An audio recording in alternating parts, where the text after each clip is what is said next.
حضرت عبداللہ ابن عمر رضی اللہ تعالیٰ عنہ کو نا غلام آزاد کرانے کا بڑا شوق تھا. دیکھیں نا ایک بندہ کسی نے خرید لیا ہے، وہ اس کا پابند ہے، بڑی تکلیف میں ہوتے تھے لوگ. غلام 1000 سے زیادہ غلام آپ نے آزاد کرائے، تو آپ جب غلام خریدتے تھے نا تو نظر کرتے تھے جو غلام ذرا زیادہ نمازیں پڑھتا اسے آزاد کر دیتے. تو غلاموں نے اس طرح کیا، انہیں پتہ چل گیا، انہوں نے بھی نا لمبی لمبی نمازیں شروع کر دی. تو حضرت عبداللہ ابن عمر کو پتہ چلتا، آزاد کر دیتے. ایک دن آپ کے بیٹے کہنے لگے حضور یہ آپ کو دھوکہ دیتے ہیں، لمبی لمبی نمازیں پڑھتے ہیں، آپ آزاد کر دیتے ہیں، بعد میں پتہ نہیں 5 بھی پوری پڑھتے ہیں کہ نہیں پڑھتے. تو حضرت عبداللہ ابن عمر کہنے لگے پتر تیرا کیا خیال ہے، مجھے نہیں پتہ. کہا حضور پتہ ہے. فرمانے لگے یہ مجھے رب کے نام پر دھوکہ دینا چاہتے ہیں، جو رب کے نام پہ دھوکہ دے روز دے، میں روز دھوکہ کھانے کو تیار ہوں. دوسری بات یہ تھی حضرت عبداللہ ابن عمر میں کہ نبی پاک سے محبت کوٹ کوٹ کے بھری ہوئی تھی. حضور کا ذکر آتا تو رو پڑتے، ان جگہوں پہ جا کے ڈھونڈ ڈھونڈ کے بیٹھتے جہاں نبی پاک نے وقت گزارا ہے. ایک درخت کا پتہ چلا کہ یہاں حضور تھوڑی دیر آرام فرما ہوئے تھے، انہوں نے دیکھا تھا یا انہیں معلومات ہوئی، تو ہمیشہ اس درخت کو پانی دیتے، اس کا خیال کرتے، کہتے یہ درخت ہمیشہ تر و تازہ رہے، یہاں میرے نبی پاک نے تھوڑا وقت گزارا ہے. وہ مکہ مکرمہ میں بھی جاتے تو وہ جگہ ڈھونڈ ڈھونڈ کے جہاں حضور نے نماز پڑھی تھی نماز پڑھتے. مسجد نبوی میں آتے تو جس ممبر پر حضور بیٹھ کے خطبہ دیتے تو اس پہ ہاتھ پھیر کے چہرے پہ ملتے. حضور کی قبر انور پر حاضری دیتے، السلام علیکہ یا رسول اللہ کہہ کے اس بارگاہ عالی مرتبت میں حاضری دیتے. حضرت صدیق اکبر کو سلام کرتے، حضرت عمر کو سلام کرتے. پیر سن ہو گئے ایک دفعہ چلتے چلتے، تو کسی نے کہا جس سے سب سے زیادہ پیار ہے نا اسے پکارو، پیر ٹھیک ہو جائے گا. تو فوراً کہنے لگے یا محمد صلی اللہ علیہ. اور یہ امام بخاری نے لکھا ہے الادب المفرد میں، خود امام بخاری لکھتے ہیں کہ حضرت عبداللہ ابن عمر نے یا محمد کہا اور ان کا پیر سویا ہوا ٹھیک ہو گیا. یہ لوگ بڑی محبت کرنے والے. آپ فرمایا کرتے تھے شاید زندگی میں لوگوں نے کسی سے اتنا پیار کیا ہو جتنا نبی پاک علیہ السلام کے غلاموں نے مجھ سے کیا ہے. ہر وقت لوگ ان کے گرد رہتے، لوگ محبت کرتے. حجاج بن یوسف جب حکمران بنا نا تو بڑا ظالم تھا. اس کو یہ بات اچھی نہیں لگتی تھی کہ ہر وقت لوگ حضرت عبداللہ ابن عمر کے پیچھے گھومیں. بادشاہوں کا خیال ہوتا ہے نا بادشاہ ہم میں تو پروٹوکول کوئی اور لے کے جا رہا ہے. اس نے ایک دفعہ جمعہ پڑھاتے پڑھاتے معاذ اللہ حضرت عبداللہ بن زبیر رضی اللہ تعالیٰ عنہ کے خلاف کوئی بات کی. تو حضرت عبداللہ ابن عمر اگرچہ بڑے صلح جو تھے، صلح پسند تھے، لیکن اگر حق کی بات ہوتی اور اس طرح سے ہوتی کہ کوئی بڑی غلط بات کرتا تو پھر ٹوکنے میں بھی بڑی جرت کا مظاہرہ کرتے. ایک دفعہ اہل کوفہ نے آپ سے مسئلہ پوچھا نا، چونکہ آپ مفتی تھے لوگ مسئلے پوچھتے تھے، انہوں نے پوچھا حضرت عبداللہ ابن عمر سے کہ مکھی اور مچھر کا خون لگ جائے تو اس کا کیا مسئلہ ہے، کپڑے ناپاک تو نہیں ہوتے؟ تو اس سوال کا جواب دینا چاہیے تھا نا، ہوتے ہیں کہ نہیں ہوتے. تو فرمانے لگے حسین ابن علی کا خون بہا کے اب مکھیوں کے خون کے مسئلے پوچھنے شروع کر دیے. اب تمہیں یہ والا خون نظر آنے لگا ہے؟ حضور کی اولاد پاک کو شہید کر کے اب ان مسئلوں میں آئے ہو؟ میں خیال نہیں آتا تمہارے دلوں میں گھٹن ہے حضور کی اولاد کے لیے اور دین کے مسئلے پوچھتے ہو. جاؤ پہلے کشادگی پیدا کرو، تیری نسل پاک میں ہے بچہ بچہ نور کا، تو ہے عین نور تیرا سب گھرانہ نور کا. پہلے کشادگی لاؤ حضور کی اولاد پاک کے لیے، پھر مسائل پوچھنا. حجاج بن یوسف نے کوئی بات کر دی، آپ نے ٹوک دیا. تو پھر حجاج نے سازش کی. اوہو، اللہ والوں کے خلاف جو سازشیں ہوتی ہیں بڑی گہری ہوتی ہیں، بڑی سخت ہوتی ہیں، بڑے جال بنے جاتے ہیں، بڑا حسد کیا جاتا ہے، بڑی تکلیف دی جاتی ہے. اللہ قرآن میں کہتے ہیں محبوب یہ لوگ تجھ سے حسد کرتے ہیں، حسدا من عند انفسہم، ان کے دلوں میں تیرے لیے حسد ہے. حسد کرتے ہیں لوگ، دور تک نکل جاتے ہیں حاسدین. حجاج نے کیا کیا؟ اس نے ایک شخص سے کہا کہ زہر والا خنجر تیار کرو جو زہر میں بجھا ہوا ہو. اور چونکہ حج کے موقع پہ بڑا رش ہوتا ہے لہذا حج کے موقع پہ لے جانا. حضرت عبداللہ ابن عمر جب تمہارے پاس سے گزریں، بادشاہ میں ہوں، لوگ ان کے پیچھے ہیں، جب وہ تمہارے پاس سے گزریں تو ان کے پیر میں چبو دینا. جب لوگوں نے ایسے عالی مرتبت لوگوں کو نہیں بخشا، اتنے بڑے لوگ محفوظ نہیں رہے تو ہمہ چما کس کھاتے میں. آج کس بات کا شکوہ کرنا؟ حضرت عبداللہ ابن عمر اس کے پاس سے گزرے تو اس نے پیر میں چبھو دیا خنجر، وہ زہر آپ کے جسم میں پھیلا، جب شدید بیمار ہوئے تو حجاج تیمارداری کرنے چلا گیا۔ یہ دیکھو دوستی قاتل سے بھی مقتول سے یارانہ بھی، خود چلا گیا اور جا کے کہنے لگا جی اگر مجھے پتہ چل جائے نا کہ آپ کو کس نے یہ زخم دیا ہے تو میں سخت انتقام لوں گا۔ تو حضرت عبداللہ ابن عمر نے بھی بڑا منطقی جواب دیا، فرمانے لگے مجھے اسی نے زخم دیا ہے جس نے حج کے موقع پر کسی کو خنجر لانے کا مشورہ دیا تھا، اسی نے مجھے زخم دیا ہے۔ گویا فرمانے لگے ظالم تو خود ہی یہ کام کرتا ہے اور خود ہی تو تیمارداریاں کرتا ہے۔ حضرت عبداللہ ابن عمر شہید ہو گئے، مکہ مکرمہ میں آپ کا مزار بنا دیا گیا۔ تقریباً 1500 کے لگ بھگ 1600 کے لگ بھگ آپ سے احادیث مروی ہیں۔ زندگی حسین گزاری، حضور کی خوشبوئیں ہر وقت آتی رہیں۔ حضرت عائشہ صدیقہ، حضرت حذیفہ، حضرت جابر بن عبداللہ، یہ تینوں جلیل القدر لوگ کہا کرتے تھے حضور کے بعد زمانے کی تبدیلی سے بڑے لوگ تبدیل ہوئے، لیکن جو لوگ حضور کے طریقوں پر پوری طرح قائم رہے ان میں بڑا نام حضرت عبداللہ ابن عمر کا ہے، بڑا نام۔ رات بھر عبادت کرتے اور دن کو ظہر سے عصر تک اللہ کی یاد میں مصروف رہتے۔ 3 باتیں اپنی زندگی میں سمجھے، ایک تو جس بات کا پتہ نہیں ہے اس کو کبھی ڈسکس نہ کریں، یہ ہمیں حضرت عبداللہ ابن عمر کی زندگی نے بتایا۔ اور دوسری بات یہ ہے کہ کوشش کریں، سخاوت کرنی ہے اللہ کی رضا کے لیے، تو اس میں اللہ کی رضا ہی پیش نظر ہو۔ اور تیسری بات یہ جتنا ہو سکے اپنے آپ کو حضور کے دروازے کے قریب کریں، نبی پاک کے رستوں کا مسافر بنے۔ تو سلیمان بن عبد الملک جو تھا اس کو شوق تھا شادیاں کرنے کا، یہ بھی شوق ہوتا ہے بادشاہوں۔ اس زمانے میں لوگ شادی کی بات کرتے تھے، نکاح کی بات کرتے تھے، بیاہ کی بات کرتے تھے، تو پورے ماحول کے اندر ایک چیز پیدا ہو گئی تھی۔ لیکن جب حضرت عمر بن عبدالعزیز کا زمانہ آیا تو وہ راتوں کو عبادت کرتے تھے، وہ وظائف پڑھتے تھے، وہ قرآن پاک کی تلاوت کرتے تھے، وہ اللہ کا ذکر کرتے تھے۔ تو پھر ایک ماحول بن گیا جو ذکر الہی کا ماحول تھا، پھر ایک ماحول بن گیا جو تقوی کا ماحول تھا، پھر ایک ماحول مارد وجود میں آیا جو پرہیزگاری کا ماحول تھا۔ عام عوام بھی اللہ کے ذکر کی باتیں کرنے لگی، عام ماحول بھی اس طرح۔ حضرت عمر بن عبدالعزیز نے سب سے پہلا یہ کام کیا کہ بادشاہی پروٹوکول ختم کرائے۔ ختم ہو گئے پروٹوکول۔ آپ نے فرمایا کوئی شاہی خاندان کا بندہ آئے تو کسی کا کوئی پروٹوکول نہیں ہے، میرا بھی کوئی پروٹوکول نہیں ہے، بلکہ آپ نے فرمایا کسی خطیب کو، کسی امام کو اجازت نہیں کہ میرا نام لے کے میرے لیے دعا کرے۔ سب مسلمانوں کے لیے دعا کرنا۔ فرمانے لگے الحمدللہ میں مسلمان ہوں، جب تم مسلمانوں کا نام لے کے دعا کرو گے تو میں بھی اندر ہی آ جاؤں گا۔ اضافی طور پر نام لے کے دعا کرنے سے بھی روک دیا، بلکہ ایک عورت عراق سے آئی، اس کی 5 یتیم بچیاں تھیں تو اسے ضرورت تھی وظیفے کی۔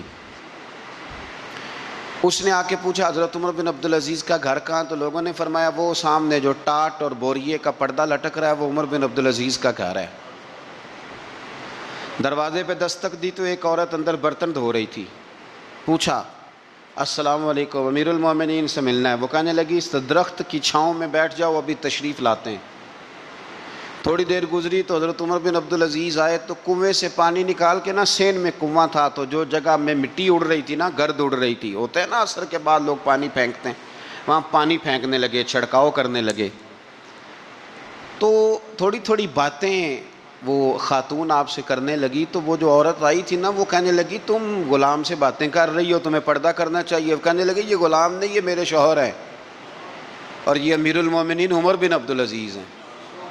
کہنے لگی یہ عمر بن عبدالعزیز ہے؟ کہا ہاں یہ عمر بن عبدالعزیز ہے۔ تو وہ خاتون حاضر ہوئی، کھجوریں اس کو دی گئیں کھانے کے لیے۔ اس نے کہا حضور میری 5 یتیم بیٹیاں ہیں، مجھے وظیفہ چاہیے۔ جناب عمر بن عبدالعزیز نے ایک بیٹی کا نام پوچھا، ولدیت پوچھی، وظیفہ لکھا۔ عورت کہنے لگی اللہ تیرا شکر ہے میری بچی کا وظیفہ لگ گیا۔ دوسری کا نام پوچھا، ولدیت پوچھی، عمر پوچھی، وظیفہ لگایا، اللہ تیرا شکر ہے میری یتیم بچی کا وظیفہ۔ 4 بچیوں کے وظیفے عمر لکھتے رہے، خاتون اللہ کی حمد کرتی رہی۔ 5ویں کا لکھنے لگے تو کہنے لگی میں نے زمانہ بڑا دیکھا ہے پر عمر بن عبدالعزیز تیری طرح کا بندہ نہیں دیکھا۔ آپ فرمانے لگے اب میں 5ویں کا وظیفہ نہیں لکھتا، چاروں کا وظیفہ جا کے گورنر سے منظور کرا لے اور چاروں کو کہنا تھوڑا تھوڑا پانچویں کو بھی دے دے۔ حضور کیوں نہیں لکھتے؟ فرمایا جب تک تو حمد کے لائق رب کی حمد کر رہی تھی میں وظیفے لکھ رہا تھا، اب تو نے میری تعریفیں شروع کر دی۔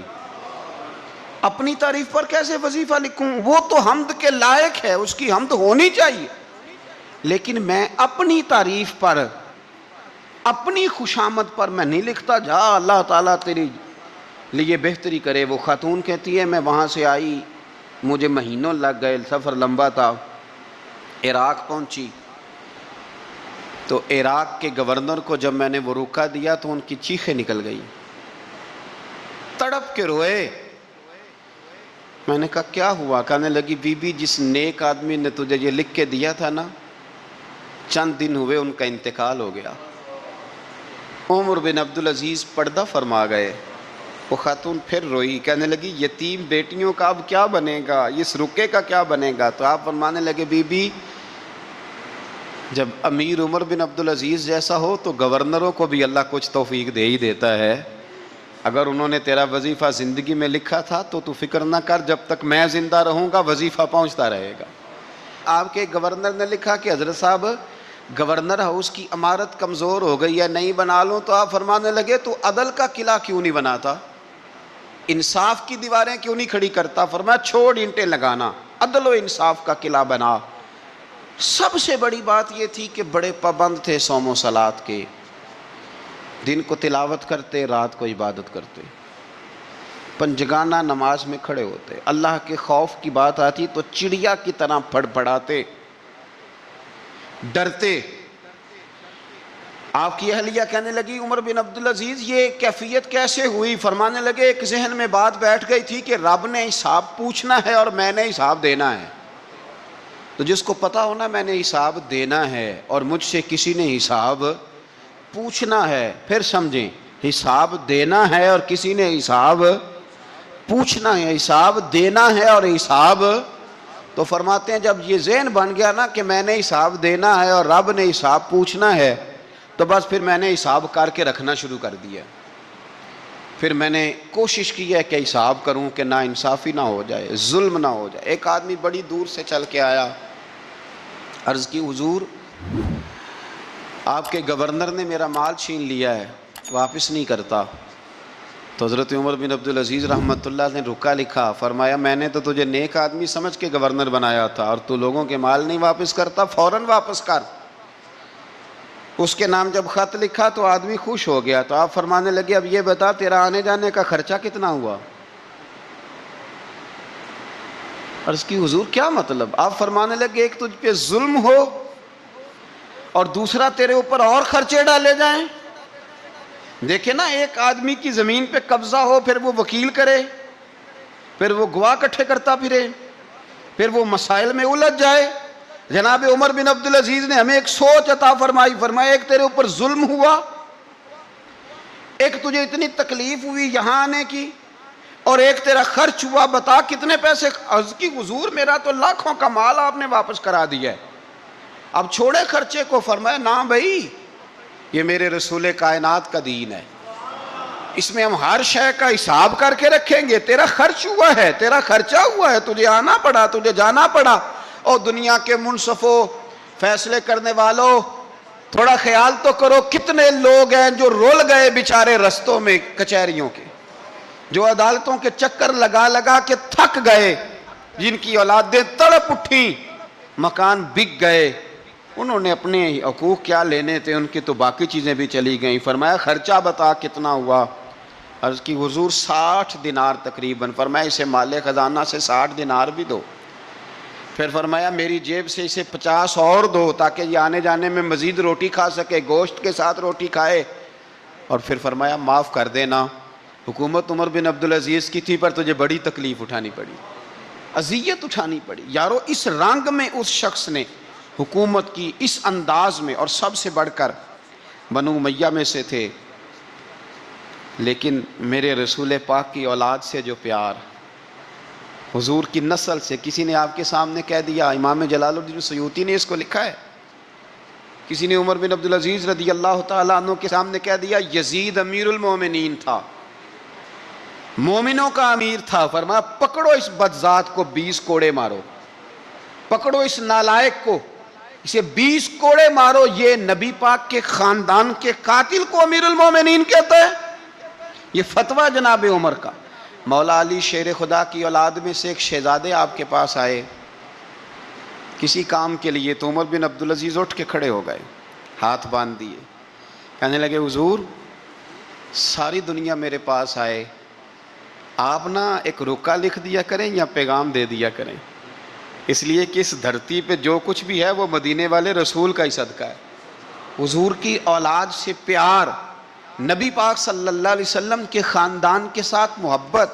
حضرت عمر بن عبدالعزیز نے فلاح عامہ کے کام کرائے، بڑے بڑے سرائے بنائے، لوگوں کے ٹھہرانے کا بندوبست کیا، وظائف دیے غریبوں کو، مساجد بنائیں، مدارس بنائے۔ آپ کو مجدد کہا جاتا ہے، نئے سرے سے تجدید کی، علماء سے پیار کیا، صدقات و خیرات کا ایک ایسا ماحول دنیا کے اندر بنایا کہ لوگ کہتے ہیں کہ ہم زکوٰۃ دینے کے لیے بندہ تلاش کرتے تھے، پر جناب عمر بن عبدالعزیز کے زمانے میں کوئی زکوٰۃ لینے والا میسر نہیں آتا تھا۔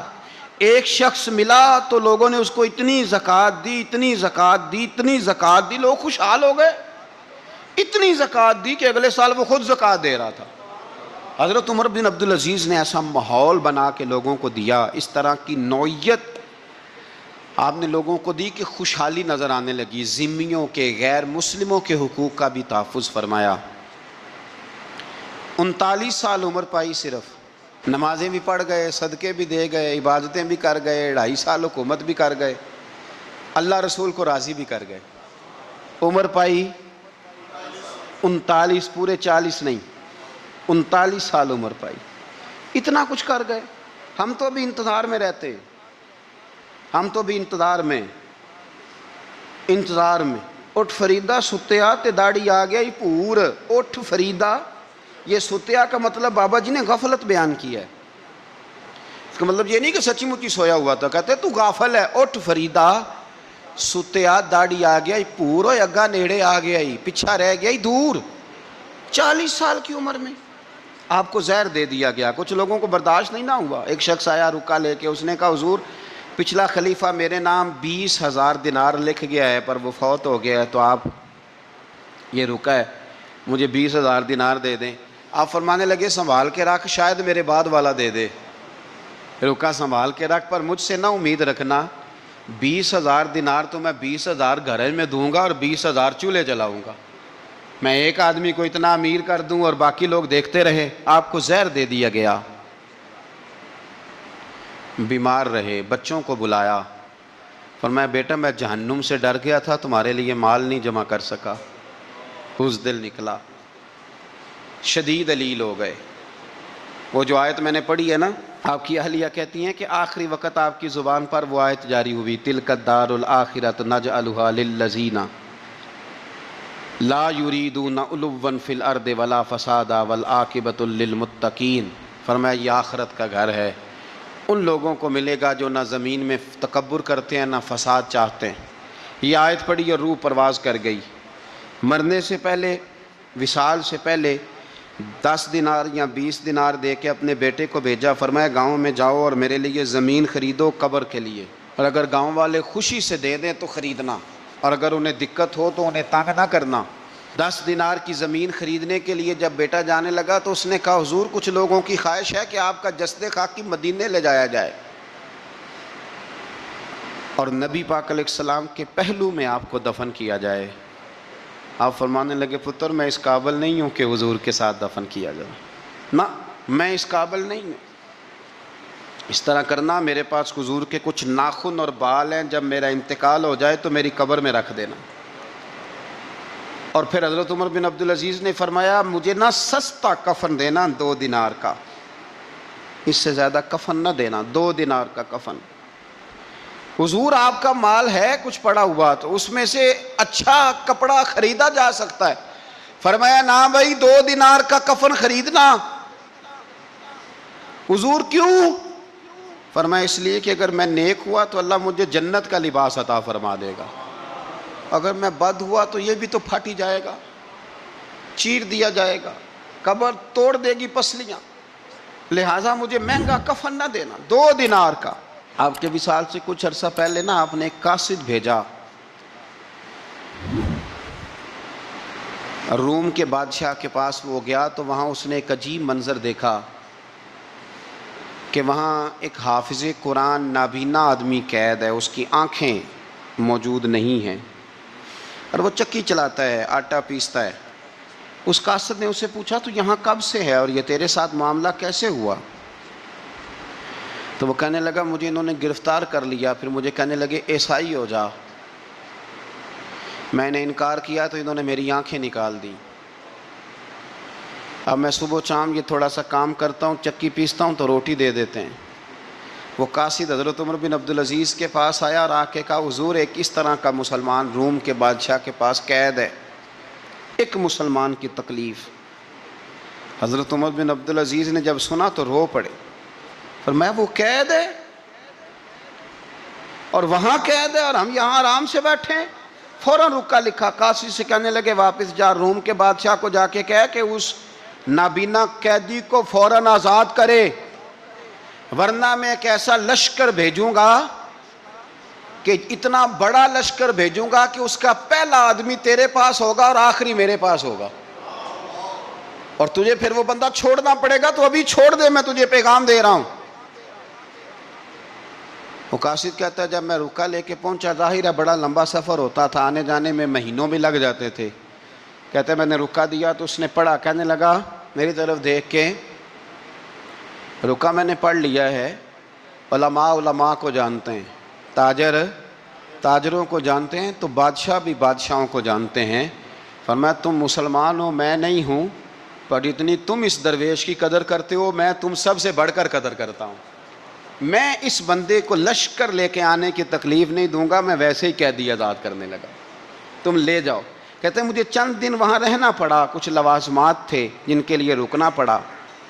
ایک دن میں شاہ روم کے دربار میں گیا تو وہ تخت سے نیچے اتر کے رو رہا تھا اور اس کی ہچکی بندھی تھی اور اس کے سینے سے آواز نکل رہی تھی۔ میں نے پوچھا لوگوں سے کیا ہوا، کہنے لگے خود ہی پوچھ لو۔ میں نے جا کے کہا بادشاہ کیا ہوا، کیوں رو رہے ہو؟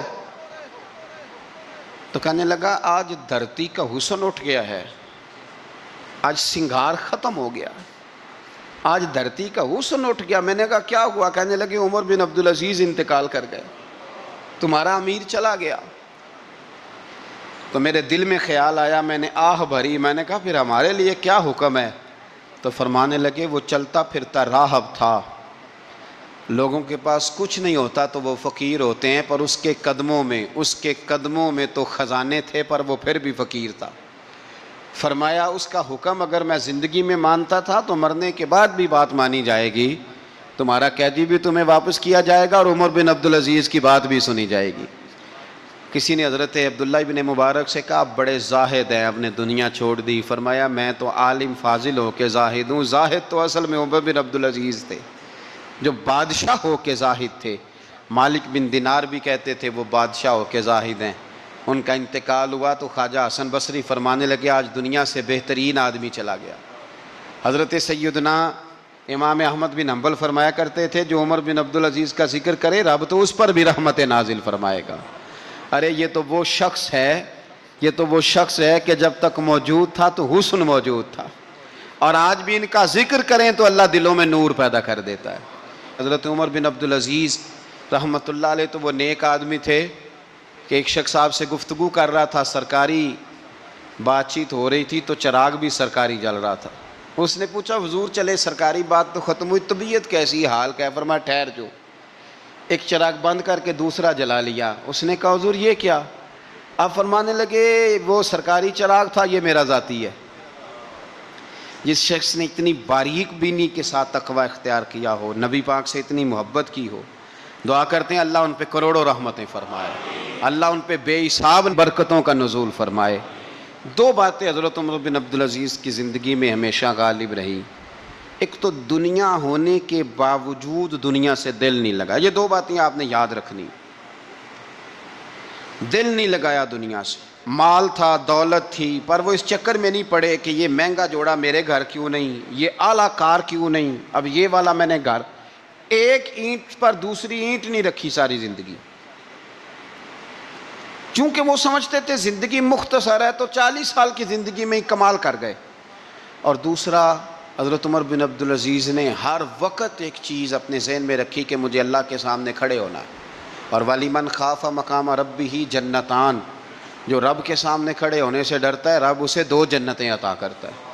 تو لہٰذا یہ 2 باتیں ہمیشہ ذہن میں رکھیں، یہ اتنا بناؤ سنگار، ہر وقت اپنے آپ کو سجانا، گھر سنوانا، گاڑی، یہ وہ، اتنا اس چکر میں نہ پڑیں، اور دوسرا ایک ذہن بنائیں کہ دنیا سے ہم لوگوں کو جانا ہے۔ حضور فرماتے ہیں موٹے موٹے گناہ گار آتے جائیں گے، کالی کملی کے نیچے چھپاتا جاؤں گا، جنت میں بھیجتا جاؤں گا، وہاں قیامت میں تیری معافی نہیں ہو رہی، تو یہاں نہیں مان رہا۔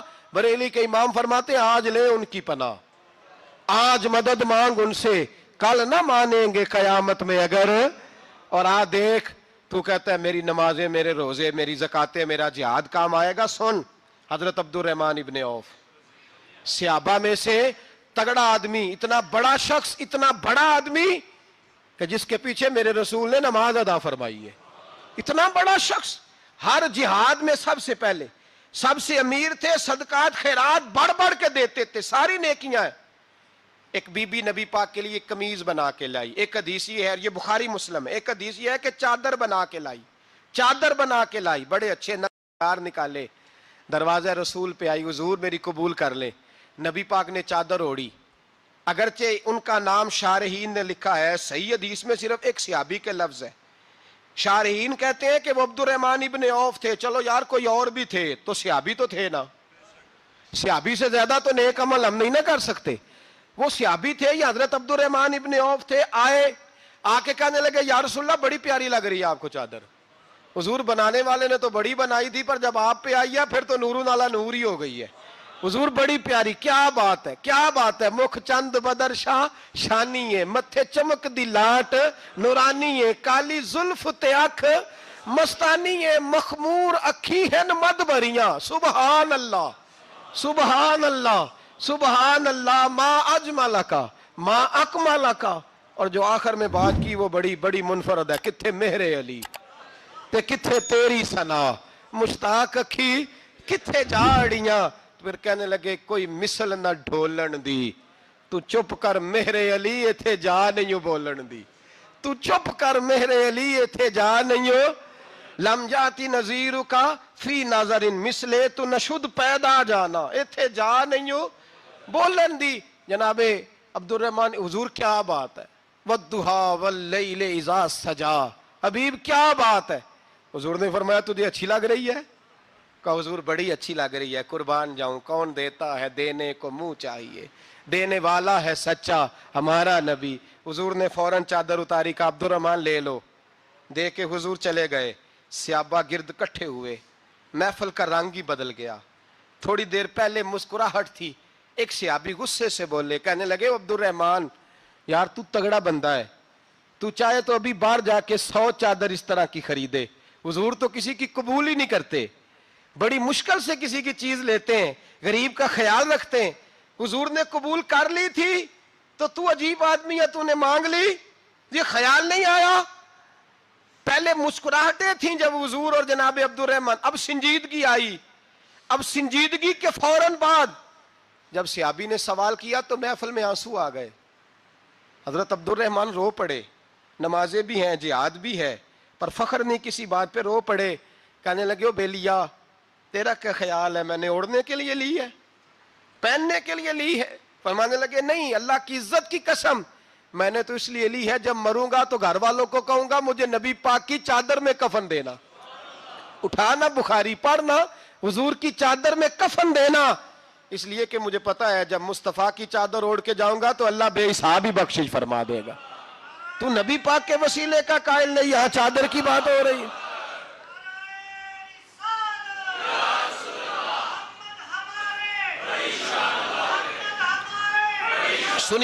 سنیے اور غور کیجئے، حضرت مولا علی شیر خدا رضی اللہ، ان کی اماں نے نا حضور سے بڑا پیار کیا، حضرت ابو طالب کے گھر میں نبی پاک نے پرورش پائی. ان کی والدہ حضرت علی کی والدہ جناب فاطمہ بنت اسد حضور سے بڑا پیار کرتی. صحابہ کہتے ہیں اس دن حضور بڑا روئے جس دن حضرت فاطمہ نے مدینے میں انتقال فرمایا. فاطمہ بنت اسد جناب علی کی والدہ فرماتے ہیں جب خبر ملی کہ حضرت علی کی والدہ وصال کر گئی تو حضور رونے لگے. فرمایا وہ علی کی نہیں، وہ تو میری ماں تھی، میری اماں تھی. امام ابو نعیم نے لکھا ہے، کہتے ہیں حضور نے فرمایا جب میری اماں کو غسل دینے لگو نا، کفن پہنانے سے پہلے مجھ سے پوچھ لینا. صحابہ کہتے ہیں کفن دینے سے پہلے عورتیں آئیں، حضور کیا کرنا ہے؟ نبی پاک اندر گئے، جو قمیض پہنی ہوئی تھی وہ اتار کے دی. فرمایا چٹے رنگ کا سفید رنگ کا کفن نہ دینا، میرا کرتا پہناؤ میری اماں کو. حضور نے کفن دیا. حضرت ابو ذر غفاری فرماتے ہیں جب جنازہ پڑھ لیا نا تو نبی پاک فرمانے لگے قبر صحیح بنائی ہے تم نے؟ حضور صحیح بنائی ہے. فرمایا نہیں لگتا نہیں. فرماتے ہیں یہ کہتے کہتے میرے نبی قبر میں اتر گئے، میری آنکھیں برس پڑی. میں نے کہا علی کی اماں رب تجھ سے کیا حساب لے گا، ساری رحمتیں تو پہلی تیری قبر میں آ گئی. عشق سرکار کی ایک شمع جلا لو دل میں، بعد مرنے کے قبر میں بھی اجالا ہوگا. نبی پاک قبر میں لیٹے پھر بیٹھے، فرمایا صحیح ہے قبر. پھر میرے نبی پاک نے دفن کیا ان کو. پھر دیر تک دعا کرتے رہے اور رو کے فرمانے لگے اے اللہ اپنے نبیوں کے وسیلے سے اور میرے وسیلے سے میری اماں کی قبر روشن کر دے. حضرت ابو ذر فرماتے ہیں کسی کا دل نہیں کرتا اس کی ماں مرے، آج میرا دل کرتا تھا کاش میری مر جاتی، یہ فضیلت میری اماں کو نصیب ہوتی. سیدنا ابو ذر فرماتے جب حضور رخصت ہونے لگے تو میں قریب گیا، میں نے کہا حبیبہ ذرا یہ رنگ مجھے بھی سمجھائیں. تو حضور نے فرمایا میں نے اپنا کرتا اس لیے پہنایا ہے کہ جب میرا کرتا فاطمہ بنت اسد کو پہنایا جائے گا تو اس کے توسل سے اللہ انہیں جنت کا جوڑا عطا فرمائے گا. اور قبر میں اس لیے اترا ہوں کہ جب میں قبر میں اترا ہوں تو اب میری اماں کی قبر تنگ نہیں ہوگی بلکہ اللہ میری برکت سے کشادگی عطا فرما دے گا. پسے مردن فرشتوں نے جو تلاشی لی تو کیا نکلا، فقط ایک دل کے گوشے سے خیال مصطفیٰ نکلا. اور میاں صاحب تو تڑپ اٹھے، کہنے لگے قبر میری تے میرے پیرا جے کر پاویں پھیرا، قبر میری تے. چلو زندگی میں بھی دعا رہی، زندگی میں بھی دعا رہی کہ تو آئے. میں کو جیتے میرا دل بر سونا کیوں کر اس نو بھاواں، وہ ویڑے میرے وڑدا نہ ہی میں پئی لکھ وسیلے پاواں. میں نے زندگی میں بھی کہا وہ نہیں آیا، کی سی جے درد بن کے آ جاندو، وہ نہیں آیا. میاں صاحب کہتے ہیں میری قبر میں بھی یہ دعا رہی، قبر میری تے میرے اب پیرا جے کر پاویں پھیرا، قبر میری تے میرے اب پیرا جے کر پاویں پھیرا، قبر دے وچوں ہڈیاں اٹھ کے مجرا کر سن تیرا. تو آ تو صحیح. میرے رسول پاک سید عالم صلی اللہ علیہ وسلم خود قبر میں لیٹ گئے. او بھائی یہ وسیلہ اتنا پیارا، یہ وسیلہ. حضرت ابو ذر فرماتے دل کرتا تھا یہاں میری اماں ہوتی.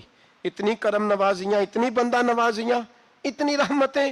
حضور نے خود حضرت زینب نبی پاک کی صاحبزادی بڑی بیٹی کا وصال ہوا، حضور اس دن بھی بڑا روئے اور فرمایا جب میری بیٹی کو غسل دے لو تو پہلے مجھے بتانا، کفن نہ دینا. صحابہ کہتے ہیں حاضر ہوئے، یا رسول اللہ بی بی صاحبہ کو غسل دے لیا کیا کرنا ہے؟ تو حضور نے اس دن بھی کرتا اتار کے دیا. فرمایا میری قمیض میں میری. او بھائی یہ وسیلہ نہیں، یہ تجھے وسیلہ. ایک صحابی حضرت ابو معذورہ، شریعت میں کندھے تک بال رکھنا جائز ہے. اس صحابی کے اتنے لمبے بال تھے کہ جب وہ بیٹھتے تھے تو نیچے دب جاتے تھے. لوگوں نے منع کیا کٹواتا کیوں نہیں؟ فرمانے لگے نہیں کٹوانے. کہا کیوں؟ فرمانے لگے قبر میں لے کے جانے، قبر میں. کہا کیوں؟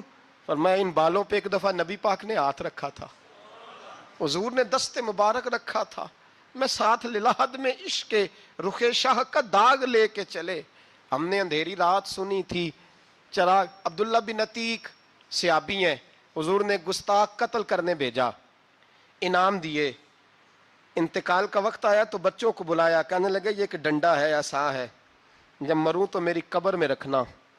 کہا ابا جی سنا نہیں کبھی کسی نے ڈنڈا قبر میں رکھا ہو عصا، آپ کی قبر میں کیوں رکھے؟ فرمایا بیٹا تمہیں پتہ نہیں، یہ معمولی نہیں، یہ وہ ہے جو میرے رسول نے مجھے دیا تھا، یہ میری قبر میں، قبر میری تے میرے اب پیرا جے کر پاویں پھیرا، قبر دے وچوں ہڈیاں اٹھ کے مجرا کن سن تیرا، پسے مردن فرشتوں نے جو تلاشی لی تو کیا نکلا، فقط ایک دل کے گوشے سے خیال حضرت انس بن مالک کہتے ہیں مر جاؤں تو حضور کے منہ مبارک میری زبان کے نیچے رکھ دینا۔ حضرت امیر معاویہ فرماتے ہیں میرے پاس حضور کے ناخن ہے، جب میں مروں تو میرے کفن میں رکھ دینا۔ میرے اعلیٰ حضرت فرماتے ہیں ہمارے پاس کوئی شے نہیں، کوئی شے نہیں، نہ ہمارے پاس حضور کے بال مبارک، ہم کم نصیبوں کے پاس، ہم غریبوں کے پاس نہ منہ مبارک، تو حضور آپ کے پاس کیا ہے؟ فرمانے لگے لحد میں عشق رخ شاہ کا داغ لے کے چلے، کہنے لگے کلیجہ پھاڑ کے دیکھو اندر دل پہ میں نے نبی کا نام جو لکھا ہوا ہے، لحد میں عشق رخ شاہ کا داغ لے کے چلے، ہم نے اندھیری رات سنی تھی چراغ لے کے چلے۔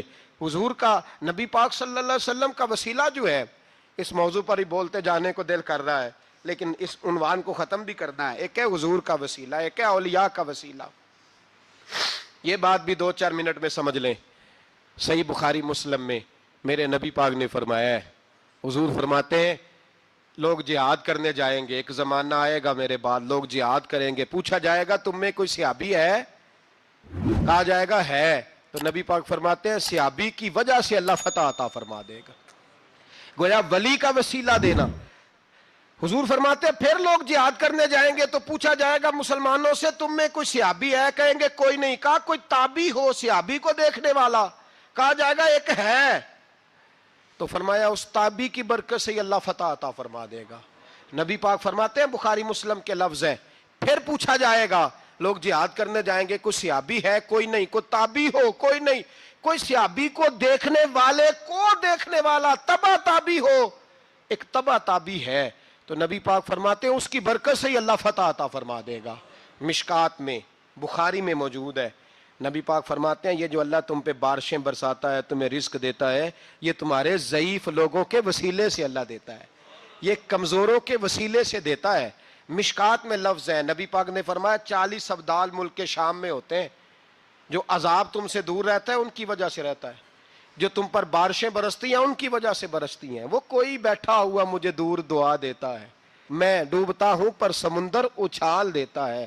شیخ سعدی فرمایا کرتے تھے میری زندگی میں جتنی بلائیں ٹلی ہیں میرے شیخ کے وسیلے سے ٹلی ہیں، میں اس کی چھتری کے نیچے رہتا ہوں، کرم مجھ پہ برستا رہتا ہے۔ اتنی حدیثیں سنا کے ایک واقعہ سنانا تو بنتا ہے کہ نہیں بزرگوں کا؟ میں چونکہ جب عقیدے کا موضوع ہوتا ہے تو میں نیچے نہیں اترتا، میں قرآن و سنت کے عین بیچ رہتا ہوں۔ ایک بات، مرید ہو گیا محمود غزنوی حضرت ابو الحسن خرقانی کا، بیعت ہو گیا، آنے جانے لگا۔ ایک دن کہنے لگا حضور کوئی تحفہ ہی دے دے، تو حضرت نے کرتا اتار کے دیا، کرتا دیا۔ یہ کسی کے پاس ہو تو بڑی نعمت ہوتی ہے، کسی بزرگ کا کوئی تبرک، کرتا دیا۔ فرمایا جب بہت زیادہ کوئی مسئلہ بن جائے تو کرتا سامنے رکھ کے دعا کرنا، اللہ تجھے فتح دے گا۔ محمود سومنات کے مندر توڑ رہا تھا، 2-4-5 دفعہ حملہ کیا، فتح نہیں ہوتی، اپنے شیخ کا جبہ رکھا ہے، اللہ اس کی برکت سے ہی فتح دے دے۔ کہتا میں نے جبہ رکھ کے دعا مانگی، اگلے دن حملہ کیا تو اللہ نے فتح عطا فرما دی۔ محمود کہتا فتح ہو گئی، میں رات کو سویا، حضرت ابو الحسن خرقانی خواب میں ملے، اور بابا جی کو میں نے دیکھا تو چہرے پہ جلال ہے۔ میں نے کہا حضور آپ ناراض ہیں؟ کہنے لگے محمود تو نے کوئی قیمت نہیں ڈالی میرے کرتے کی۔ یہ جملہ آپ کو زیادہ سمجھ آئے گا۔ کہنے لگے تو ککھ مول نہیں پایا، کوئی قیمت نہیں ڈالی تو نے میرے کرتے کی، بس ایک فتح۔ کہ حضور کیا مطلب؟ فرمانے لگے یہ میرے وجود سے لگا ہوا جبہ تھا، میں وہ شخص ہوں جس نے زندگی بھر وہ کام کیا جس میں اللہ رسول راضی ہیں، اپنے آپ پہ پابندیاں لگا کے رکھی ہیں، رب نے اپنے فضل سے بڑا نوازا ہے۔ فرمایا اگر تو میرا جبہ سامنے رکھ کے یہ دعا مانگتا نا، اے اللہ ہندوستان کے سارے ہندوؤں کو ایمان کی توفیق دے دے، اللہ نے سب کو کلمے کی توفیق دے دینی تھی۔ تو نے کیا قیمت ڈالی میرے جبے کی؟ تر دامنی پہ شیخ ہماری نہ جائیے، ہم دامن نچوڑ دیں تو فرشتے وضو کرے، اور فرشتے بھی کرتے ہیں تعظیم میری، فدا ہو کہ ان پر یہ عزت ملی ہے۔ اللہ تبارک و تعالیٰ اپنے بندوں کو طاقتیں دیتا ہے۔ مسئلہ یہ ہے آج بہت سارے لوگ تو انکار کرنے لگے ہیں، اور ہم جو اہل ہیں، ہمارا جن کا عقیدہ ہے، جنہیں اللہ نے خوش عقیدگی عطا فرمائی ہے، وہ بھی بہانوں کا شکار ہیں، بہانوں کا شکار ہیں، کر لیتے ہیں، دیکھ لیتے ہیں۔ اللہ والوں سے دوستی لگائیں، ان کا قرب اختیار کریں، ہر دعا، ہر التجا نبی پاک کا وسیلہ شامل حال رہنا چاہیے۔ اگر تیرے واسطے سے مانگوں کوئی دعا بے اثر نہ ٹھہرے، نبی پاک کا وسیلہ دو گے تو ہر جگہ ہی اللہ کامیابیاں عطا فرمائے گا۔ اور ہمارا تو عقیدہ یہ ہے کہ قبر حشر میں بھی بچیں گے تو رسول اللہ کے وسیلے سے بچیں گے۔ آقا آقا بول بندے، آقا آقا بول، آقا آقا بول بندے، آقا آقا بول، ذکر نبی تو کرتا جا، یہ ذکر بڑا انمول، ایسا دن بھی آ جائے سرکار کے در پہ بیٹھے ہو، ایسا دن بھی آ جائے سرکار کے در پہ بیٹھے ہو، لب خاموش زباں بن جائے، آنکھ سے آنسو بہتے ہو، لب خاموش زباں بن جائے، آنکھ سے آنسو بہتے ہو، ایسا دن بھی آ جائے سرکار کے در پہ بیٹھے ہو، ان کے در پہ رونے والے دل سے کچھ تو بول، ان کے در پہ رونے والے دل سے کچھ تو بول، آقا آقا بول بندے، آقا آقا بول، آؤ چلو دیوانوں سارے شہر مدینہ چلتے ہیں، آؤ چلو دیوانے سارے شہر مدینہ چلتے ہیں، میری کیا اوقات ہے سبھی ان کے در سے پلتے ہیں، میری کیا اوقات ہے سبھی ان کے در سے پلتے ہیں، غیروں کو بھی دیتے ہیں بن مانگے بن انمول، غیروں کو بھی دیتے ہیں بن مانگے بن انمول، آقا آقا بول بندے، آقا آقا بول، آقا آقا بول بندے، آقا آقا بول، ذکر نبی تو کرتا جا، یہ ذکر بڑا انمول۔ خوبصورت مسلمان یہ ہے جو بے مقصد باتوں کو چھوڑ دے، لا یعنی باتوں کو کیا کہتے ہیں ہمارے دیہات کے لوگ، جڑے پنڈ جانا نہیں وہ دا راہ پوچھنے دی، لیکن آج کل لوگ باز آندے یعنی جس بات کا بالکل تعلق نہیں نا وہ بات بھی کرتے جاتے ہیں، جس کا شعبہ ہی نہیں وہ بھی چھلانگ لگا لگا کے اس میں آ جاتا ہے۔ ہم اپنا وقت ضائع کرتے ہیں، اپنی صلاحیتیں ضائع کرتے ہیں، اپنا نقصان کرتے ہیں، ہم اپنا کام صحیح کر کے نہیں کرتے اور دوسری ساری دنیا کو ٹھیک کرنا چاہتے ہیں۔ او بھائی آپ جس جگہ جس شعبے سے تعلق رکھتے ہیں آپ اپنے معاملات میں مضبوطی پیدا کریں۔ حضور نے اپنی فصاحت کے ساتھ، بلاغت کے ساتھ لوگوں کو قائل کیا، اور قرآن مجید کی تاثیر کا یہ اثر میرے کریم رسول نے دکھایا کہ رات کو جب حضور بیٹھ کے قرآن پاک پڑھتے تھے نا،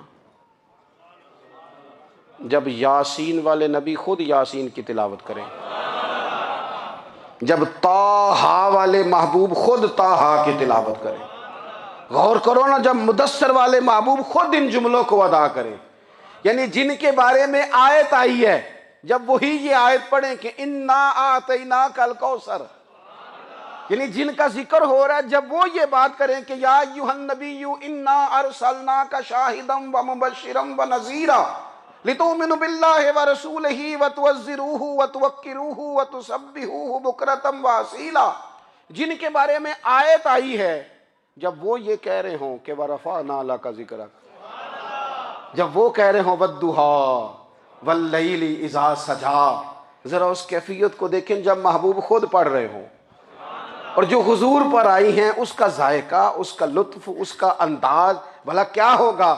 حضور جب رات کو پڑھتے تھے نا قرآن پاک، تو جو پکے کافر تھے نا، ابو جہل جیسے لوگ، وہ بھی جھاڑیوں میں چھپ چھپ کے مدینے والے کی تلاوت سنا کرتے تھے، حضور کی تلاوت سنا کرتے تھے۔ یہی بہتر ہے کہ پردوں میں وہ پردہ پوش رہے، وہ اگر پردے ہٹا دے تو کسے ہوش رہے۔ رسول کریم علیہ السلام کی تلاوت کا سننا، قریب جانا، یہ اعجاز ہے۔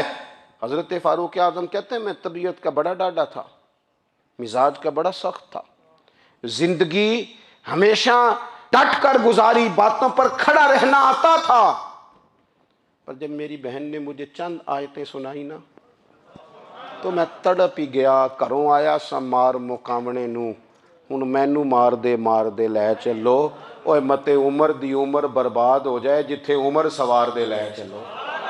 یہ اعجاز ہے رسول کریم صلی اللہ تعالی علیہ وسلم پر نازل ہونے والی کتاب کا۔ پھر حضور نے خبریں دی، نبی پاک نے خبریں دی۔ حضور نے فرمایا روم فتح ہوگا، وہ ہوا۔ نبی کریم علیہ السلام نے فرمایا شام فتح ہوگا، تو شام فتح ہوا۔ فرمایا ایران فتح ہوگا، تو ایران فتح ہوا۔ سراقہ بن مالک کہتے ہیں ایک گاؤں پر بھی مسلمانوں کی حکومت نہیں تھی، ایک گاؤں پر۔ حضور مکہ مکرمہ سے نکل رہے تھے، مدینہ طیبہ تشریف لے جا رہے تھے، ابھی راستے میں تھے، میں 100 سرخ اونٹوں کے لالچ میں معاذ اللہ حضور کو گرفتار کرنے پہنچ گیا۔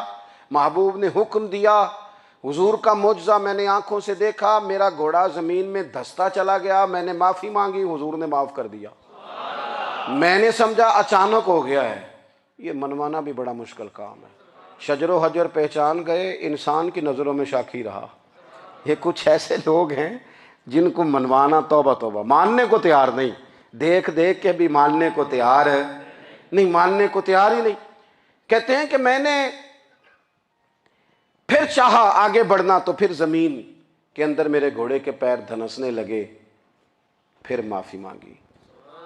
کریم تیرے معاف کرنے کی ادا پہ بھی قربان جائیں۔ یہ نہیں فرمایا کہ تو بار بار یوں ہی کرتا ہے، فرمایا معافی مانگتا ہے جا، میں نے معاف کیا۔ کہتے ہیں 3 دفعہ میں آگے بڑھا، 3 دفعہ حضور نے معاف کیا، تو مسکرا کے فرمانے لگے تو یہاں مجھے گرفتار کرنے آیا ہے، وہ کیسر روم کا علاقہ فتح ہوگا۔ وہ کنگن جو پہنتا ہے نا ہاتھوں میں، بادشاہ کے کنگن معروف ہیں، وہ تیرے ہاتھوں میں آئیں گے۔ اللہ کرے آپ سمجھیں، یہ جو لوگ ڈری ڈری سہمی اور ہمارے بچے مایوسی کی معاذ اللہ باتیں کرتے ہیں، وہ دیکھیں حضور کس طرح کی گفتگو فرماتے ہیں۔ ابھی ایک گاؤں پر بھی اسلام کی حکومت نہیں، لیکن حضور کا خبر دینے کا انداز۔ کریم فرمانے لگے وہ کیسر روم کے جو کنگن ہوں گے وہ تیرے ہاتھوں میں آئیں گے۔ جناب سراقہ بن مالک فرماتے ہیں کہ میں مسلمان ہو گیا، حضور کا وصال ہو گیا، کنگن نہیں آئے۔ حضرت ابوبکر صدیق کا وصال ظاہری ہو گیا، کنگن نہیں آئے۔ جناب عمر کا دور آ گیا، سراقہ بوڑھے ہو گئے۔ کوئی بندہ پوچھتا نا کہ اب تو عمر ڈھل گئی ہے، زندگی کا پتہ نہیں، کہنے لگے نہیں میں نہیں جاتا، جب تک کنگن نہیں آتے اسرائیل کوئی نہیں آئیں گے، کیونکہ ساڈے نبی دی زبان ساڈے واسطے قرآن۔ جو دن کو کہہ دیا دن ہے تو دن نکل آیا، جو شب کو کہہ دیا شب ہے تو رات ہو کے رہی، اور خدا نے ان کی زبان کو وہ اختیار دیا، جو نکلی منہ سے ان کے وہ بات ہو کے رہی۔ اور فاضل بریلوی کا تو انداز ہی پھر انوکھا ہے نا، وہ تو کہتے ہیں وہ زبان جس کو سب کن کی کنجی کہیں، جس کو سب کن کی کنجی کہیں، اس کی نافذ حکومت پہ لاکھوں سلام۔ کہنے لگے نہیں آتے حضرت اسرائیل، فکر نہ کرو، بوڑھے ہو گئے تھے، نکلنا گھر سے بند کر دیا تھا، حضرت عمر کا دور تھا، کنگن آ گئے۔ حضرت فاروق اعظم نے ان کے پوتوں سے، نواسوں سے، بچوں سے کہا جاؤ بلا کے لاؤ، کا دادا جان بوڑھے ہیں، فرمایا تم کان میں کہہ دینا کنگن آ گئے۔ پھر تم دیکھنا تو صحیح. پھر حضرت سراقہ آئے, حضور نے جو خبریں دیں, نبی پاک علیہ الصلوۃ والسلام نے جو گزشتہ قوموں کے احوال بیان کیے, اور پھر میرے نبی پاک علیہ الصلوۃ والسلام نا دنیا میں عزتیں دینے آئے. عزتیں, یہ مزاج ہمیں کم کرنا چاہیے. یہ جو ہم ساری زندگی اس کام میں لگا دیتے نا, کسی کو نیچا کیسے دکھانا ہے, یہ انداز حضور نے نہیں ہمیں دیا. آپ دیکھو, حضور تشریف لائے تو ہمیں پتہ چلا کہ حضرت یوسف جیسا سونا کوئی نہیں. حضور تشریف لائے تو ہمیں پتہ چلا کہ حضرت داؤد جیسی خوبصورت آواز کسی کی نہیں. حضور تشریف لائے تو ہمیں پتہ چلا کہ جناب عیسیٰ علیہ السلام کا فقر اختیاری کس طرح کا تھا.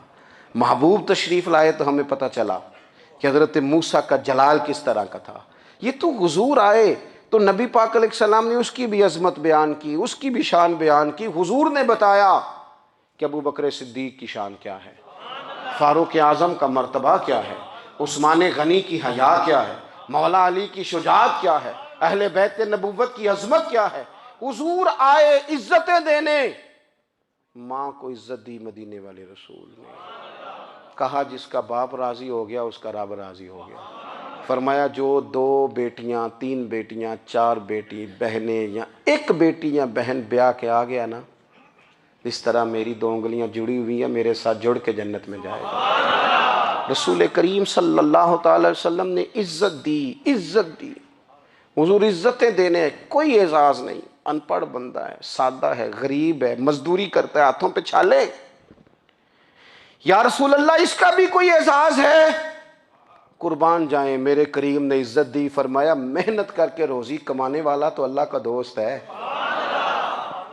یہ اینٹیں اٹھانے والا, یہ مشقتیں کرنے والا, یہ صبح دیہڑی پہ جانے والا, یہ بیچارہ جو اچار سے روٹی کھاتا ہے, تو نے ہر شخص کی قسمت میں یہ عزت لکھی اور آخری خطبے کی صورت میں وصیت لکھی. رسول کریم نے ہر بندے کو اعزاز دیا, عظمتیں دی. حضور عزتیں دینے آئے. نبی پاک علیہ السلام نے اعزازات دیے, حضور نے نوازا. یہ ساری چیزیں میرے رسول پاک کی تشریف. اور پھر یہ جو حضور کے صحابہ اور اہل بیت ہیں نا, یہ بھی میرے نبی پاک کی نبوت کی دلیل ہے. اتنی جلدی انقلاب آیا نہیں کرتے. وہ کل تک جو رہزن تھے حضور نے راہبر بنا دیے. وہ لوگ جو کل تک ایک دوسرے کے گلے کاٹ کے کھاتے تھے, ایک دوسرے کو مارتے تھے, تکلیف پہنچاتے تھے, برادری ازم پہ لڑتے تھے, حضور نے بھائی بھائی بنا دیے. ایک پلیٹ میں کھانا کھانے لگے, سیدنا بلال حبشی, صہیب رومی, سلمان فارسی. حضور نے یوں کر کے ملا دیا. نبی کریم علیہ السلام نے تقسیمیں ختم کر دی دنیا میں. حضور کے صحابہ نے اپنا کردار اس طرح کا دکھایا, اتنا بلند کیا, اور صحابہ کرام علیہم رضوان اس کو دیکھ کر اتنی بلندیوں پہ گئے کہ گواہیاں اللہ کا قرآن دیتا ہے. فرمایا محمد الرسول اللہ والذین معہ اشداء علی الکفار رحماء بینہم تراہم رکعا سجدا یبتغون فضلا من اللہ ورضوانا. فرمایا یہ جو میرے محبوب کے ساتھ والے ہیں کافروں پر سخت ہیں, آپس میں نرم دل ہیں. تم جب بھی انہیں دیکھو گے سجدے کرتے دیکھو گے, رکوع کرتے دیکھو گے, تم انہیں دیکھو گے اللہ کی رضا کے متلاشی ہیں. انہیں ساری مادہ پرستی سے نکال کر محبوب نے رب کی رضا کے رستے پہ ڈال دیا. میرے نبی کریم سید عالم صلی اللہ تعالیٰ علیہ وسلم کی نبوت کے دلائل کے طور پر یہ ساری چیزیں آئیں. بس میں بات سمیٹنے لگا ہوں. حضور کا جو اخلاق ہے نا, وہ بھی نبی کریم علیہ الصلوۃ والسلام کی نبوت کی بہت بڑی دلیل ہے. وَإِنَّكَ لَعَلَىٰ خُلُقٍ عَظِيمٍ. محبوب ہم نے آپ کو نا خلق عظیم کا مالک بنایا ہے. کچھ لوگ سمجھتے ہیں صرف آپ کا بولنے کا انداز ٹھیک ہو تو آپ با اخلاق ہیں. نہیں بھائی, بولنے کا انداز ٹھیک ہونا با اخلاق نہیں, سچ بولنا اخلاق کی علامت ہے. آپ کا حق بات کرنا اخلاق ہے, آپ کا صحیح گواہی دینا اخلاق ہے, آپ کا اللہ تعالیٰ کی طرف سے آزمائش آنے پر صبر کا مظاہرہ کرنا اونچا اخلاق ہے. رب نعمت دے تو آپ کا وجود ڈھلتا جائے شکر میں, یہ اخلاق ہے. رب کریم اگر آپ کو کسی وقت کسی آزمائش میں اپنی حکمت سے ڈالتا ہے تو عزت نفس کو برقرار رکھنا, خودداری کو برقرار رکھنا, یہ اخلاق. نبی پاک نے اعلیٰ ترین اخلاق کی بات بتائی، اعلیٰ ترین۔ حضور نے لوگوں سے بیعت لیتے وقت کہا تھا میرے ہاتھ پر بیعت کرو، چوری نہیں کرو گے۔ نبی پاک علیہ السلام نے مختلف امور پر بیعت لی۔ حضرت حکیم بن حزام کہتے ہیں حضور نے میرے ہاتھ پہ ہاتھ رکھ کے کہا میرے ہاتھ پہ ہاتھ رکھ کے بیعت کرو کہ کسی دنیا دار سے سوال نہیں کرو گے، خودداری سے زندگی گزارو گے، عزت نفس سے، جو رب نے تمہیں دیا ہے تم اس پر راضی رہو گے، لوگوں کی جیبوں کو ٹٹولنا، دوسروں کی دولتوں پہ راج کرنا، دوسروں کے مال پر نگاہیں ڈالنا اللہ کے حبیب نے پسند نہیں فرمایا۔ فرمایا بیعت کرو کہ تم کبھی کسی سے سوال نہیں کرو گے۔ حد ہو گئی۔ نبھانے والوں نے پھر اس عہد کو نبھایا اور کمال کر دی۔ حضرت حکیم بن حزام گھوڑے پہ بیٹھے تھے، ہاتھ میں درہ تھا، وہ زمین پہ گر گیا، قریب غلام کھڑا تھا، حضرت حکیم بن حزام خود گھوڑے سے اترے، درہ اٹھایا، دوبارہ گھوڑے پہ بیٹھے۔ غلام عرض کرنے لگا حضور مجھے بتا دیتے میں اٹھا کے دے دیتا۔ آنکھیں چمک اٹھیں، فرمانے لگے کیسے بتا دیتا، اپنے رسول سے وعدہ کیا ہے کبھی کسی سے سوال نہیں کروں گا، کبھی سوال نہیں کروں گا۔ اللہ کے محبوب نے ہمیں اعلیٰ اخلاقی قدروں کی بات ہمیں سکھائی ہے۔ ہم دیکھتے ہیں کہ بڑی جلدی 2 4 5 لوگوں کے غصہ دلانے پر ہم ساری اخلاقی حدوں کو کراس کر جاتے ہیں۔ دوستو ہمارا ایک ویژن ہونا چاہیے، ہمارے ذاتی رویے بڑے معتبر ہونے چاہیے، لین دین کے معاملات کے اندر مسلمانوں کو بڑا صاف ستھرا ہونا چاہیے۔ ہمیں اپنی معاشی زندگی میں روزمرہ کے معاملات میں ہماری توجہات کا مرکز صرف اللہ رسول کی ذات ہونی چاہیے۔ رب کریم نے اپنی حکمت سے کسی کو کتنا دیا ہے یہ اس کی حکمت کے تقاضے ہیں۔ ہمیں اس نے جس رنگ میں جس حال میں رکھا ہے ہمیں اپنے رب کی رضا پر بہت زیادہ مطمئن ہونا چاہیے۔ اچھا پھر ایک اور بات، جن چیزوں کو ہم نے دکھ بنایا ہے نا یہ تو وہاں دکھ تھا ہی نہیں۔ مہینہ مہینہ چولہا نہیں جلا، لیکن کسی جگہ اظہار غربت ہے، حضور کی اولاد پاک کا یا صحاب کا یا ازواج کا۔ مہینہ مہینہ چولہا نہیں جلا، لیکن یہ اخلاق عالیہ کا حسن دیکھو، اپنے گھر مہینہ مہینہ چولہا نہیں جلا، جو مانگنے آیا اسے جھولی بھر کے عطا فرمایا، کوئی دروازے سے خالی نہیں گیا۔ عزیز بھائی اگر زندگی میں اخلاقی قدریں ہم اپنا لیں اور ہم تھوڑا تھوڑا کر کے اپنے آپ کو تبدیل کریں، ساری زندگی توجہ رہی کہ فلاں کیا کر رہا ہے فلاں کیا کر رہا ہے، تھوڑا سا گردن کو جھکا کے اپنے اوپر توجہ ڈالیں، اپنے آپ کو وقت دیں، حضور کے اخلاق عالیہ کی روشنی میں، تعلیمات حسنہ کی روشنی میں ہم اپنے کردار و عمل پر تھوڑی توجہ دیں۔ اس وقت بہت بڑی تعداد میں امت مسلمہ ہے، اور ایسا نہیں ہے کہ دولت نہیں ہے، دولت سے بھی سرشار ہیں۔ ہمارے ہاں بڑے بڑے انجینئر ہیں، بڑے بڑے ڈاکٹر ہیں، لیکچرار ہیں، ہمارے پاس بڑے بڑے ہاسپٹل ہیں، بڑا کچھ ہے، لیکن کردار و عمل کے بادشاہ، اپنی زندگی تقوی کی روشنی میں گزارنے والے، ان لوگوں کی تعداد کم ہے۔ اگر کوئی آج بھی سارے کام نیک کرے لیکن جائیداد میں سے بیٹی کا حق رکھ جائے تو پھر اس نے کیا میلاد منایا ہے؟ اگر آج بھی جو 2 4 لوگ بیچارے اس کے زیر دست ہیں، ملازمین ہیں، ان کے ساتھ اس کا رویہ انتہائی سخت ہو تو اس نے کیا میلاد منایا؟ اگر آج بھی وہ برادری ازم کی بنیاد پر دوستیاں کرے اور چھوٹے بڑے کی وہ تقسیم رکھے، جسے حضور نے فرمایا کہ قبیلے تو تعارف کے لیے، ورنہ کسی عربی کو اجمی پر، گورے کو کالے پر کوئی فضیلت نہیں۔ اگر کوئی آج بھی اس برادری ازم کا قائل ہے پھر اس نے کیا میلاد منایا؟ اگر کوئی شخص آج بھی اپنے آپ کو مادہ پرستی میں پوری طرح دھکیل چکا ہے اور رضا الہی کا مسافر نہیں بنا تو اس نے کیا میلاد منایا؟